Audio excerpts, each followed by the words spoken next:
বুধবার তেলিয়ামুড়া ব্লক এলাকার বিভিন্ন গ্রাম পঞ্চায়েত এলাকার বিভিন্ন নির্মাণ কাজ, প্রধানমন্ত্রী আবাস যোজনার ঘর, রাস্তাঘাট সহ একাধিক পঞ্চায়েত কার্যালয় পরিদর্শন করেন খোয়াই জেলার জেলা শাসক রজত পন্ত। এদিন বিবেকানন্দ নগর গ্রাম পঞ্চায়েত, তুইসিন্দ্রাই বাড়ি গ্রাম পঞ্চায়েত, সরতু করকুড়ি গ্রাম পঞ্চায়েত ইত্যাদি এলাকা পরিদর্শন করেন তিনি। এদিকে এই পরিদর্শন সম্পর্কে নিজের অভিমত প্রকাশ করতে গিয়ে বিশেষ করে আদর্শ গ্রাম বিবেকানন্দ নগর গ্রাম পঞ্চায়েত কার্যালয়ের পরিকাঠামোগত এবং পরিচালনগত ব্যবস্থার ব্যাপক প্রশংসা করেন জেলা শাসক।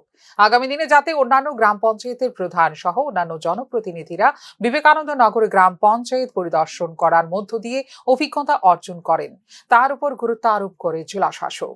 मैंने वीडियोस आपको बोला है कि बाकी पंचायत भी जो है उनके जितने भी चेयरपर्सन है, वाइस चेयरपर्सन है, उनको यहाँ पे एक्सपोजर विजिट के लिए लाया जाए।